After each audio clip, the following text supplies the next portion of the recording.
ఆంధ్ర తెలంగాణలో తక్కువ ఫీజులతో high quality results ఇస్తున్న ఏకైక సంస్థ తిరుమల్ ఐఏఎస్ ఇన్స్టిట్యూట్. చేనేత కార్మికులకు తెలంగాణ సర్కార్ తీపి కబురు చెప్పింది. ఎన్నికల్లో ఇచ్చిన హామీ మేరకు ఇప్పటికే రైతన్నలకు 2 లక్షల మేర రుణమాఫీ చేసిన రేవంత్ రెడ్డి ప్రభుత్వం ఇప్పుడు నేతన్నల రుణమాఫీకి గ్రీన్ సిగ్నల్ ఇచ్చింది. నేతన్నలకు సంబంధించిన రుణమాఫీ జీవోను సర్కార్ విడుదల చేసింది. ఇందులో భాగంగా 2017 ఏప్రిల్ 1 నుంచి 2024 మార్చి 31వ తేదీ వరకు రుణాలు తీసుకున్న చేనేత కార్మికులందరికీ ఇది వర్తించనుంది.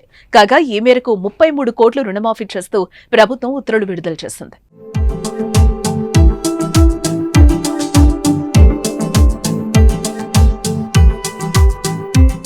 ఇదిలా ఉంటే నాంపల్లి ఎగ్జిబిషన్ గ్రౌండ్స్ లో అఖిల భారత పద్మశాలి మహాసభకు ముఖ్య అతిథిగా సీఎం రేవంత్ రెడ్డి హాజరయ్యారు. ఈ సందర్భంగా పద్మశాలీలపై సీఎం రేవంత్ రెడ్డి వరాలు కురిపించారు. పద్మశాలీలు ఆర్థిక, రాజకీయ, ఉపాధి, ఉద్యోగపరంగా అభివృద్ధి చెందేలా క్రియాశీలక నిర్ణయాలు తీసుకునేందుకు తమ ప్రభుత్వం సిద్ధంగా ఉందని రేవంత్ రెడ్డి తెలిపారు. రైతన్నలకు ఎంత ప్రాధాన్యత ఇస్తున్నామో నేతన్నలకు అంతే ప్రాముఖ్యత ఇవ్వాలన్న విధానపరమైన నిర్ణయంతో పనిచేస్తున్నట్లు చెప్పుకొచ్చారు. పద్మశాలీలు ఆత్మగౌరవంతోనే కాదు త్యాగంలోనూ ముందుంటారని కొనియాడిన రేవంత్ రెడ్డి పద్మశాలీలను గత బీఆర్ఎస్ ప్రభుత్వం విస్మరించిందని ధ్వజమెత్తారు. టైగర్ నరేంద్ర త్యాగం లేకుంటే మలిదశ తెలంగాణ ఉద్యమం ముందుకు సాగలేదనేది నిజమని చెప్పుకొచ్చారు.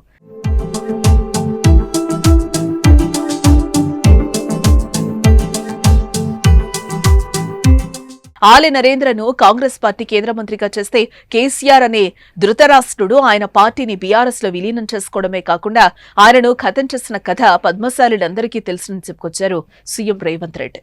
మరోవైపు బీఆర్ఎస్ పెట్టినప్పుడు నీడ కల్పించిన కొండా లక్ష్మణ్ బాపూజీకి కేసీఆర్ నిలువ నీడ లేకుండా చేశారని, ఆయన చనిపోతే కనీసం చూడటానికి కూడా వెళ్లలేదని రేవంత్ రెడ్డి తీవ్రస్థాయిలో మండిపడ్డారు. ప్రత్యేక రాష్ట్రం ఏర్పడ్డాక తెలంగాణలో Indian institute of handloom technology లేదని, గత ప్రభుత్వం ఆ ప్రయత్నమూ చేయలేదని అన్నారు.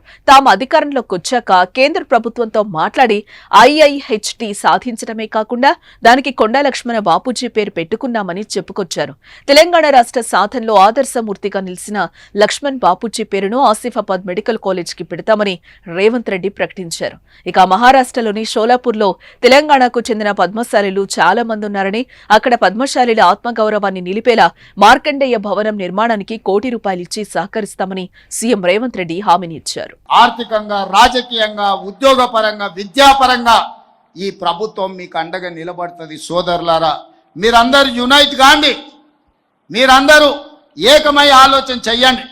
మీ మేధావులతో ఒక కమిటీ వేసుకోండి.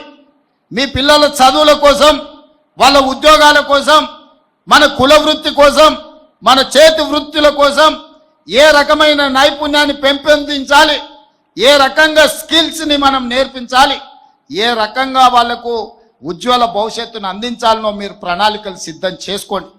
మీ సామాజిక వర్గంలో ఉన్న IASలను చదువుకున్న వాళ్ళని అడగండి, వాళ్ళ ఆలోచన తీసుకోండి. ఆ ప్రతిపాదనలు రాష్ట్ర ప్రభుత్వానికి తీసుకురండి. ఖచ్చితంగా మీకోసం నిధులు కేటాయించి మీకోసం విధానపరమైన నిర్ణయాలు తీసుకోవడానికి రాష్ట్ర ప్రభుత్వం సిద్ధంగా ఉన్నది.